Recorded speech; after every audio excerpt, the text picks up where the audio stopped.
Assalamualaikum warahmatullahi wabarakatuh. Alhamdulillah, rabbil alamin. Wassalatu wassalamu ala asyrofil mursalin wa ala alihi wa ashabihi ajmain amma ba'du.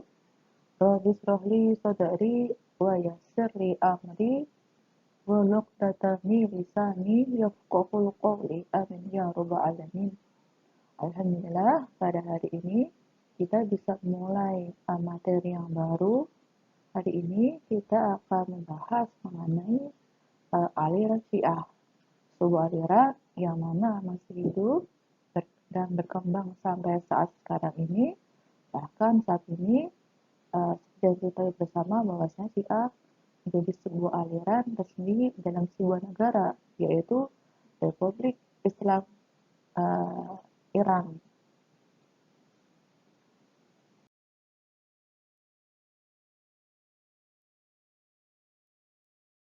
Kita akan mulai materinya ya dengan membahas mengenai sejarah kemunculan Syiah. Nah, Syiah secara bahasa berarti pengikut atau golongan yang jamaknya disebut sebagai Syiahun. Nah, gini ya, sesuatu yang mendukung dengan teramat sangat mendukung secara betul-betul dalam bahasa Arab disebut sebagai Syiah. Nah, itu. Syiah pada awalnya di sini hanya berupa masih hanya berupa fraksi politik ya, belum ke dalam teologi atau akidah, belum. Baru nanti ke dalam perkembangannya Syiah nanti akan terpengaruh oleh ajaran dari Abdullah bin Sabah, ya, tokoh sentral yang antagonis dalam sejarah pendapat Islam. Oke, nanti akan terpengaruh menjadi sebuah aliran akidah di situ. Nah, dari sini, dari politik nanti akan bergeser makna Syiah, yaitu sebagai suatu golongan dari Islam yang beranggapan bahwasanya Ali adalah orang yang berhak sebagai khalifah pengganti Nabi SAW ketika beliau wafat. Gitu. Sedangkan khalifah-khalifah seperti Abu Bakar, Utsman, kemudian ini dianggap sebagai penggosok atau perampas kedudukan khalifah. Bahkan ada yang lebih ekstrem lagi, menganggap bahwasanya malaikat Jibril ini telah salah alamat menyampaikan wahyu. Seharusnya wahyu itu diturunkan kepada Nabi Muhammad, bukan maaf, seharusnya wahyu itu diberikan kepada Ali, bukan kepada Nabi Muhammad SAW. Nah, itu dia. Kemudian golongan Syiah ini terpadu padanya pengertian firqah atau mazhab, sebab mereka nanti beranggapan bahwasanya Ali dan keturunannya lebih berhak menjadi khalifah daripada orang lain berdasarkan wasiat Nabi. Masalah khalifah ini adalah soal politik yang dalam perkembangan fitnah mewarnai pandangan mereka di bidang agama. Samping itu, kemudian mereka mempunyai ulama-ulama sendiri yang menjadi panutannya di berbagai cabang ilmu-ilmu keislaman. Contohnya di ulama ilmu kalam, mereka nanti punya Hisham bin Hakam dan Syaikhan Muhammad Nu'man al-Ahwal. Ya, keduanya merupakan murid dari Ja'far as-Shadiq. Sejak peristiwa pengangkatan Ali sebagai khalifah sudah muncul gejolak-gejolak dalam tubuh umat Islam ya. Dari beberapa golongan yang mana mereka nanti ada yang mau berbaiat, ada yang tidak mau berbaiat. Nah, golongan yang tidak ikut berontak pada masa pemerintahan Utsman, nanti mereka ketika Ali diangkat sebagai khalifah, mereka mau berbaiat kepada Ali. Nah, golongan ini disebut sebagai Syiah. Ya. Mengapa Syiah? Karena golongan ini mendukung, mensupport Ali. Ya, sesuatu yang mendukung, mensupport dengan teramat sangat disebut sebagai Syiah. Jadi orang-orang yang mendukung Ali di sini merupakan orang-orang Syiah. Tuh, jadi pada awalnya orang-orang Syiah ini adalah para jumhur ulama, para sahabat Nabi yang soleh. Itu. Kemudian yang kedua nanti uh, ada golongan yang mana mereka tidak mau berbaik kepada Ali karena ada dihembuskan informasi yang negatif dari Abdullah bin Sabah. Nah, siapa golongan itu? Yang pertama ada golongan dari Muawiyah bin Abu Sufyan, ya, nanti ada Amr bin As, segala macam, yang mana mereka nanti akan terpengaruh kabar buruk dari yang dihembuskan oleh Abdullah bin Sabah, bahwasanya si Ali ini telah zalim kepada pengikut Utsman, nanti membuat nanti Muawiyah akhirnya diangkat sebagai khalifah di Damaskus atau Syria. Dengan kata lain, nanti di era Ali ada dua khalifah. Pertama ada khalifah Ali, ada juga nanti yang kedua khalifah di Damaskus atau Syria, itu khalifah Muawiyah. Oke. Yang ketiga, nanti di kalangan sahabat nanti ada golongan yang mana mereka juga dalam keadaan terpaksa berbaik kepada Ali, yaitu Tolha dan Zubair di situ. Sedangkan Siti Aisyah pada waktu itu dia belum rela untuk berbiat kepada Ali bin Abi Thalib. Nah, dan yang keempat, nah ini golongan yang mereka netral. Dan kemudian nanti golongan ini disebut sebagai golongan Murji'ah. Nanti kita akan belajar golongan Murji'ah di situ. Golongan Murji'ah ini dia nggak mau repot-repot mikir, tidak mau menyalahkan Ali atas terbunuhnya Utsman, dan dia juga tidak menuntut Ali untuk segera mengeksekusi kubu dari Utsman. Tidak. Jadi ia tidak menyalahkan, tidak juga menuntut Ali. Begitu. Wah, ini adalah golongan yang netral. Kalau politik mungkin bisa disebut sebagai golongan yang golput ya. Jadi nggak pro, nggak juga kontra, jadi di tengah-tengah golput seperti itu. Oke, jadi ini 4 golongan yang muncul ya ketika Ali menjabat, baru aja dilantik, sudah pecah nanti umat Islam menjadi 4 golongan ini. Apalagi nanti ketika perang Siffin terjadi, yaitu antara kubu Ali dengan kubunya Muawiyah, ya. Nah, orang-orang yang secara politik mendukung Ali disebut sebagai Syiah. Jadi para sahabat yang soleh, para muslim, muslimah di sini yang mendukung Ali disebut sebagai Syiah karena mendukung Ali secara politik, begitu. Dan ingat di Syiah nanti, di perang Siffin nanti, ketika Muawiyah nanti ya mengangkat musuh dengan tombak, nanti ada golongan yang mana dari barisan Ali langsung keluar, ya, justru sebagai golongan Khawarij di situ. Nah, Syiah di sini bukan ada pemikiran maupun akidah ya, namun Syiah di sini pada awalnya merupakan fraksi politik yang mendukung Ali ya, sejak dari Ali nanti uh, diangkat sebagai khalifah, bahkan di perang Siffin yang mendukung Ali disebut sebagai Syiah di sini. Baru nanti dalam perkembangannya Syiah nanti akan disusupi oleh ideologi dari Abdullah bin Sabah. Oke, jadi Syiah yang awalnya nanti sebagai dukungan fraksi politik menjadi Syiah yang mana berkembang dalam hal akidah. Ini ya. Ingat, tolong nanti diingat bahwasanya Abdullah bin Sabah ketika Khawarij kemarin itu ya, ketika Khawarij kemarin itu dia selalu menyalahkan Ali ya. Ali ini nggak betul, Ali ini kafir, Ali ini telah menganiaya pengikut dari Utsman. Ali itu nggak betul, kita nggak boleh baik kepada Ali, kita boleh baik kepada Muawiyah. Nah, itu ketika Khawarij. Tapi ketika Syiah, dia bicara lain. Dia bicara justru bahwa, wah kayaknya bagus sekali. Memang harusnya itu kalian mendukung Ali. Gitu. Karena Ali merupakan titisan dari Nabi. Nah, dan waktu titisan itu harus ada yang mewarisi generasi setelahnya.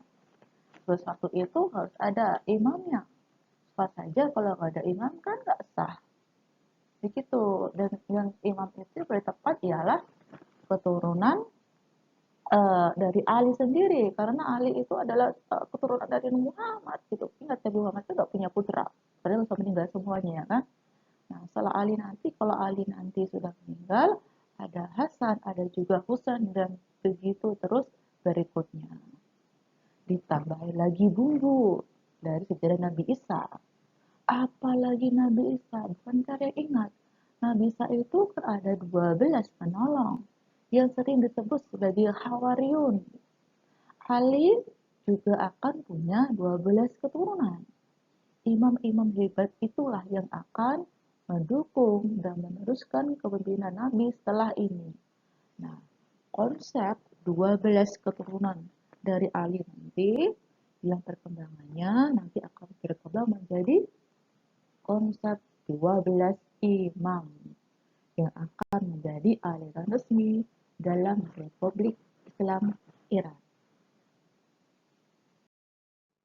Baik, kita mulai dengan peristiwa syahidnya Ali bin Abi Thalib. Nah, rencana pembunuhan terhadap Ali dan terhadap semua orang terlibat dalam tahkim telah diatur sedemikian rupa oleh kaum Khawarij ya, pada waktu yang sama, yaitu pada waktu subuh tanggal 3 Ramadan 40 Hijriah, sewaktu Khalifah Ali hendak keluar rumah pergi ke masjid, Abdullah bin Mujam ini berhasil membunuh Sayyidina Ali dengan pedang yang beracun, ya, hingga setelah nanti Ali bin Abi Thalib. Sedangkan untuk ketiga target korban, yaitu Muawiyah dan Amr bin As, mereka berdua gagal karena mereka berdua sangat berhati-hati dalam menjaga diri. Sedangkan nanti Abu Musa al-Asy'ari di sini adalah kondisi sakit sehingga dia gagal untuk dieksekusi. Nah, Sayyidina Ali nanti akan dimakamkan di Najaf, Baghdad, dan perlu kita ketahui bahwasanya pemerintahan Ali yang cuma 4 tahun 9 bulan di sini sangat penuh dengan peperangan ya. Jadi sejak Ali yang dilantik sampai Ali nanti syahid penuh dengan peperangan. Nah, ketika Ali nanti syahid, maka pemerintahan akan digantikan anaknya yang bernama Hasan. Nah, Hasan bin Ali bin Abi Thalib ternyata berbeda dengan karakter ayahnya. Yang mana Hasan di sini cenderung tidak suka untuk berantem ya, jadi ia suka untuk berdamai. Akhirnya ia dengan mudah nanti mau berdamai dengan Muawiyah. Ada perjanjian damai yang nanti akan ditandatangani antara Hasan dengan Muawiyah. Oke, dan sejak itu nanti Hasan lebih memilih untuk hidup sebagai seorang masyarakat biasa, menanggalkan kedudukan sebagai putra mahkota ya di Kufah, nggak mau jadi putra mahkota, tapi ia pergi dari Kufah hidup sebagai masyarakat biasa. Tetapi ternyata nggak sampai di situ, Muawiyah belum puas juga, ya ia masih memburu Hasan, karena bagaimanapun Hasan adalah putra mahkota dan dikhawatirkan anaknya nanti nggak bisa menjadi raja seperti itu. Jadi Hasan tetap diburu oleh pasukan Muawiyah, dan singkat cerita nanti Hasan berhasil untuk diracuni hingga nanti meninggallah Hasan setelah diracuni tersebut. Oke, nanti Hasan meninggal, nanti akan dialihkan kekuasaan kepada Husain. Nah, Husain di sini karakternya seperti Ali bin Abi Thalib ya, berbeda dengan Hasan. Husain di sini dalam perjanjian damai antara Hasan dengan Muawiyah, Husain dalam perjanjian tersebut ia tidak mau mengakui kekuasaan dari Muawiyah maupun anaknya Yazid bin Muawiyah, tak mau dia. Husain tetap mau perang, tetap mau merebut haknya sebagai putra mahkota, dan ia tidak mau mengakui Muawiyah sebagai khalifah. Nah, ini Husain. Sebagaimana tadi ya, Khalifah Ali, penggantinya ada Hasan, ada Husain, begitu juga. Jadi nanti ketika Ali kalah dalam tahkim ya, maka kekuasaan Ali dialihkan sepenuhnya kepada Khalifah Muawiyah ya. Dan itu nanti Khalifah Muawiyah akan berdiri sebuah bani yang bernama Bani Umayyah. Nah, oke, Muawiyah nanti ketika Muawiyah mempunyai anak yang bernama Yazid bin Muawiyah. Jadi nanti ketika Muawiyah nanti wafat, langsung digantikan oleh anaknya yang bernama Yazid bin Muawiyah. Nah, Yazid di sini uh, masih khawatir dengan Hasan atau Husain. Ya, Hasan sudah berhasil dibunuh, tinggal Husain. Oleh karena itu, Yazid di sini memerintahkan kepada panglimanya yang bernama Ubaidillah bin Ziyad untuk mencari dan memerangi Husain. Nah, ingat tadi, Husain sosok yang kesatria, dia nggak mau kalah. Ia maunya perang dan menuntut haknya kepada Yazid bin Muawiyah karena telah merebut kedudukan sebagai putra mahkota. Nah, itu. Ya nanti takdir berkata lain, ya nanti akhirnya bertemulah antara pasukan dari Ubaidillah bin Ziyad dan satu sisi nanti bertemulah pasukan dari Husain di padang Karbala, ya akan nanti bertemu hingga tidak perlu dielakkan lagi perang di antara keduanya. Yang nanti qadarullah ternyata pasukan dari pasukan dari Husain itu sangat sedikit, yaitu sejumlah kurang lebih 20 orang pasukan saja, sedangkan pasukan dari Yazid di sini Yazid di sini sangat banyak sekali, berkali-kali lipat banyaknya. Jadi ketika di perang di padang Karbala, maka semua pasukan semua pasukan Husain nanti akan meninggal. Begitu juga Husain pun juga akan meninggal dengan terpenggal kepalanya. Ya, dan kepala Husain nanti akan dibawa iring-iringan oleh Yazid, dibawa arak-arakan untuk mengelilingi kawasan Bani Umayyah dan nanti akan diletakkan di muka Yazid bin Muawiyah begitu. Nah, untuk itu ketika peristiwa Husain nanti syahid di padang Karbala, nah ini nanti akan diabadikan oleh pengikut setia dari Syiah, ya yang mana mereka nanti akan membuat uh, sebuah acara yang cukup besar, cukup meriah setiap 10 Muharram, yaitu untuk memperingati kematian dari Husain dengan menyiksa tubuhnya sendiri ya di padang Karbala. Nah, itu dia. Dan ini masih berlangsung hingga saat ini. Bahkan ada yang memperingatinya selama 1 bulan penuh, ada yang nanti 3 hari, ada yang 5 hari, berbeda-beda waktunya. Paham Syiah ini mendapat dukungan dari orang-orang Persia, ya, yang mana menurut ajaran agama Majusi, yaitu mengenai dewa matahari, yang mereka peluk sebelum beragama Islam mengatakan bahwasanya raja itu suci, raja itu adalah Isra, gitu. Jadi raja itu memiliki sifat-sifat ketuhanan.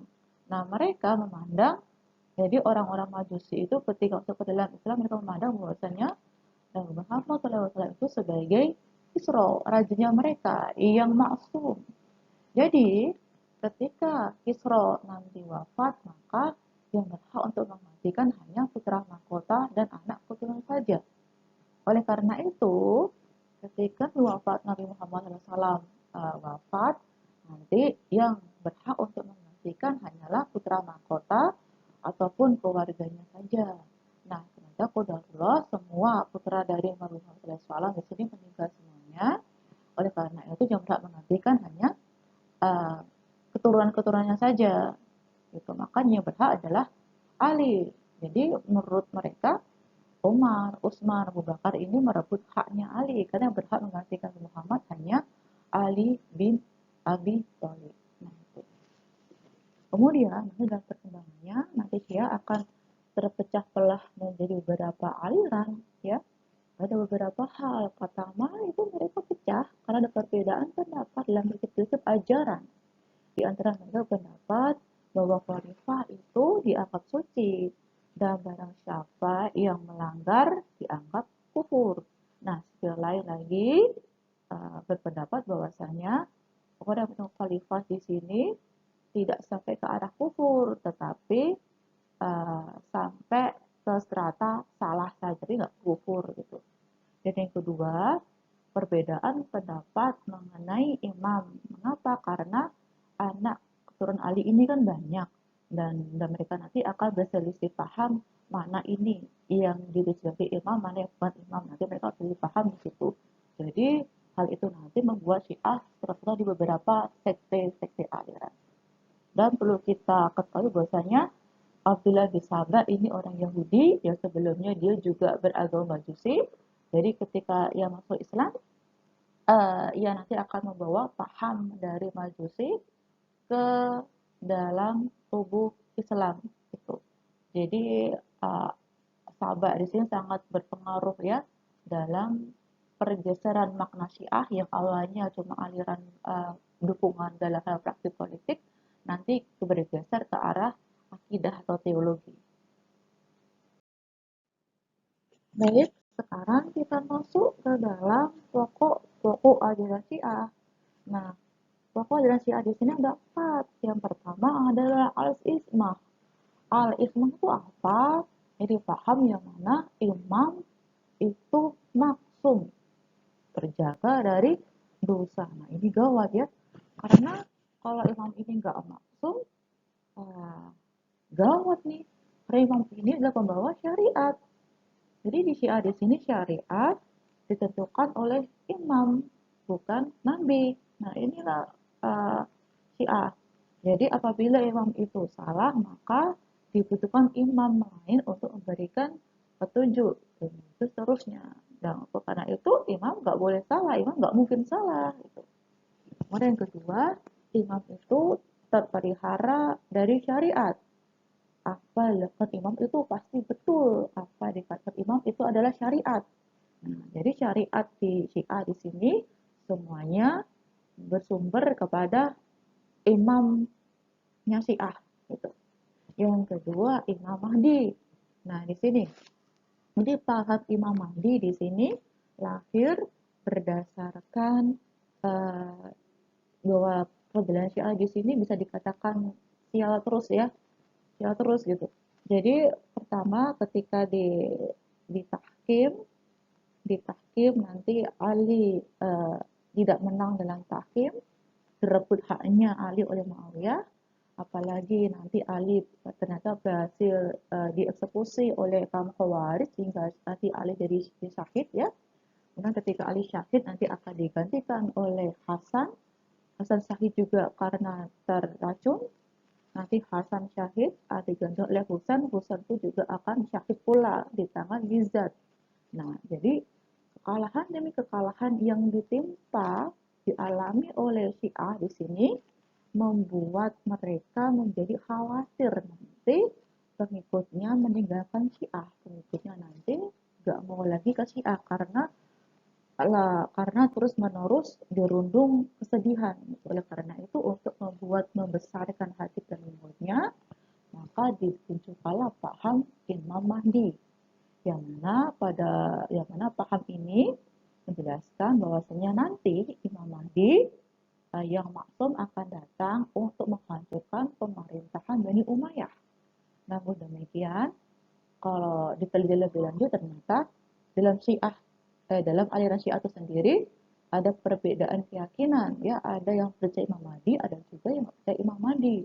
Jadi sebenarnya dalam tubuh Syiah itu sendiri ada perbedaan mengenai hal-hal yang usul, hal-hal yang pokok ya. Jadi pecah-pecah saja, jadi banyak sekali pecah-pecah dalam Syiah nanti. Nah, paham selanjutnya adalah paham Rojaah. Apa itu Rojaah? Nah, Rojaah ini beriringan dengan paham Imam Mahdi tadi ya. Bahwasanya keyakinan orang-orang Syiah yang nanti imam mereka akan hidup kembali untuk menegakkan keadilan, menghancurkan kezaliman, dan membangun kembali kekuasaan mereka.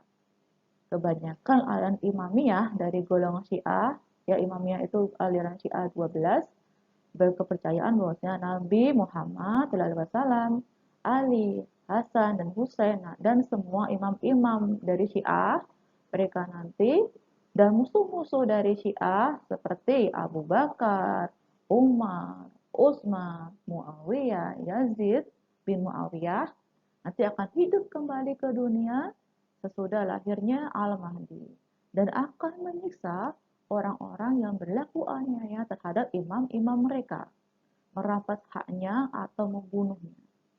Kemudian mereka meninggal dunia semua lagi dan akan hidup kembali ketika hari kiamat esok. Nah, Syarif al-Murtado yaitu salah satu imam di Syiah berkata bahwasannya sesungguhnya Abu Bakar dan Umar untuk kedua kalinya, artinya besok ya ketika meninggal itu mereka dibangkitkan kembali, mereka akan disalib pada sebuah pohon pada masa datangnya Al-Mahdi nantinya besok itu.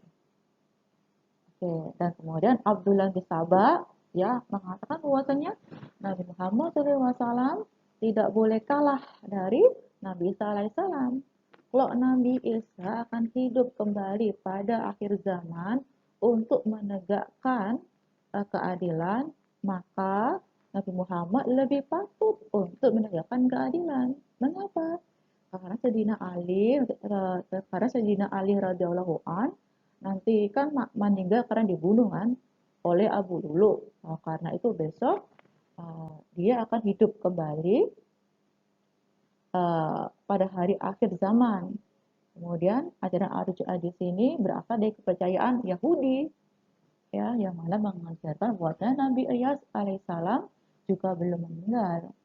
Ajaran Abdullah bin Saba inilah yang kemudian menjadi kepercayaan orang-orang Syiah bahwa imam-imam mereka yang penghabisan belum mati, masih bersembunyi dan akan kembali pada akhir zaman nanti. Untuk apa? Untuk menegakkan keadilan dan kebenaran dalam menghancurkan kezaliman. Nah, itu. Jadi ajaran Ar-Raj'ah dan ajaran Ahmadi ini beriringan untuk Syiah. Kemudian ajaran terakhir adalah At-Taqiyah. Taqiyah ya, Taqiyah itu artinya takut gitu. Maksudnya apa? Maksudnya ini ialah ajaran untuk menyembunyikan keyakinan mereka, menyembunyikan hati mereka ya berpura-pura mengikutin saja yang berkuasa. Tuh. Jadi program Rahasia Syiah yaitu At-Taqiyah. Jadi ketika mereka tidak berkuasa, maka mereka harus taqiyah. Taqiyah itu apa? Menyembuhkan keyakinannya bahwa mereka Syiah. Ketika mereka belum berkuasa, seperti di Indonesia, mereka taqiyah. Gitu. Jadi ketika mereka belum berkuasa, maka sholatnya nggak pakai batu. Ya ingat ya, Syiah itu kan sholatnya harus pakai batu kan, yang nanti sujudnya di atas batu. Jadi ketika Syiah di Iran itu karena memang minoritas dan sudah menjadi aliran yang aliran satu-satunya aliran yang ada di Iran, karena itu mereka nggak takyah lagi. Jadi ketika sholat ya mereka bawa batu untuk bagi tempat sujud itu. Tapi kalau di Indonesia masih minoritas, mereka bertakyah. Jadi untuk sholatnya mereka tetap bawa batu, tetapi tidak diletakkan di atas sajadah, disembunyikan di bawah sajadah ataupun nanti sajadahnya dikasih kayak kain kecil itu sebagai pengganti dari batu. Nah itu adalah takiyah. Ya, jadi menyembunyikan keimanan mereka agar mereka tetap selamat, tidak dianiaya, tidak dieksekusi, tidak diganggu oleh yang mayoritas. Nah, itu. Tetapi jika nanti Syiah menjadi mayoritas, mereka tidak akan vulgar sebagaimana Syiah yang ada di Iran. Mereka nggak sembunyi lagi mengenai keimanan mereka. Nah, sekarang perkembangan Syiah ya. Golongan Syiah nanti dalam sejarah perkembangan nanti akan terpecah menjadi 25 aliran. Nah, di antara nanti ada Al-Kaisaniyah, ada Zaidiyah, ada Al-Mamiyah, dan ada Al-Ghaliyah. Nah, Untuk di Iran itu nanti mereka memakai Syiah yang sekte Isna Asy'ariyah, yaitu Imam 12. Ya, ini akidah resmi yang ada di Iran. Nah, di Iran di sini mereka sudah menjadi sebuah negara Islam Iran didirikan oleh Khomeini, pimpinan revolusi Iran yang didirikan tahun 1979 di sini. Nah, Khomeini di sini menetap di Qom. Jadi Qom merupakan ibu kota ya. Ibu kota Iran kan Teheran ya. Jadi Qom merupakan pusat pendidikan Syiah yang ada di Iran. Dan uh, Khomeini mendapatkan gelar Ayatullah Agung. Ya, Ayatullah Agung itu artinya sebuah pemuka besar, sebuah gelar bagi pemuka agama di Syiah gitu ya. Dan Khomeini di sini maksum ya. Dia dianggap tidak memiliki dosa, semua perkataannya betul, semua perbuatannya betul. Nah, inilah nanti Khomeini. Uh, Nanti Khomeini akan meninggal sekitar pada 6 Oktober 1978 ya. Jadi nanti kalau Anda bisa searching sendiri bagaimana peristiwa meninggalnya Khomeini ya. Ya nanti qadarullahnya nanti ketika ia menuju sakaratul, dia nanti akan disiksa oleh Allah. Jadi dia akan disiksa sakit yang mana uh, dengan begitu lama sakit setelah Khomeini, sisaan hidupnya Khomeini. Ya, seperti yang saya katakan tadi, bahwasanya imam di Syiah ini ya, maksum, dia nggak memiliki dosa, terjaga dari dosa gitu. Syariatnya dikembalikan kepada imamnya. Dan selain tadi yang kita bahas paham-pahamnya, di Syiah juga ada paham untuk nikah mu'ah, nikah kontrak gitu. Nah, nikah mu'ah ini kan biasanya untuk perempuan yang dewasa ya, tetapi tidak. Ternyata Khomeini juga pernah mengeluarkan fatwa bahwasanya nikah mu'ah tidak harus dengan perempuan muslim. Jadi nikah mu'ah di sini ada derajatnya gitu. Jadi bagi gadis pahalanya lebih besar daripada janda yang dinikah mut'ah. Nah, itu dia. Apalagi jika nikah mut'ah kepada bayi. Nah, itu lebih besar lagi pahalanya. Bahkan Ayatullah Khomeini di sini pernah bukan fatwa bahwasanya boleh nikah mut'ah dengan bayi yang baru lahir. Nah, itu dia. Dan ini kotoran Imam Syiah dan air kencingnya di sini dianggap suci. Mengapa? Karena apa apa imam itu kan uh, terjaga dari dosa ya, maksum. Oleh karena itu kotorannya pun juga maksum, nggak ada dosa, nggak ada najis di situ. Jadi nggak ada najis. Jadi kotorannya dari imam, air kencingnya juga itu tidak najis, tidak hadas gitu, tapi suci. Nah, itu dia. Uh, Baik ya, begitulah tadi materi yang bisa saya paparkan mengenai paham aliran Syiah. Ya, jadi bagaimana sejarah kemunculan Syiah, bagaimana paham-pahamnya, bagaimana perkembangannya sampai sekarang ini. Nah, semoga kita terhindar dari paham Syiah, apalagi kita Ahlussunnah wal Jamaah. Syiah di sini bukan Islam, ya. Syiah bukan Islam. Uh, Syiah adalah saudara kita, saudara sesama saudara saja. Tapi Syiah di sini bukan Islam. Jadi kita hanya menghormati Syiah sebagai saudara saudara, tidak lebih dari itu, gitu ya. Demikian saja, semoga kita terhindar dari fitnah Syiah, fitnah Khawarij, dan fitnah-fitnah yang lainnya. Amin ya rabbal alamin. Subhanallah dunia wal akhirat. Astagfirullah khairat. Subhana kaulakuma robbana wa bihamdika. Asyhadu alla ilaha illa anta. Astaghfiruka wa atubu ilaik. Wassalamualaikum warahmatullahi wabarakatuh.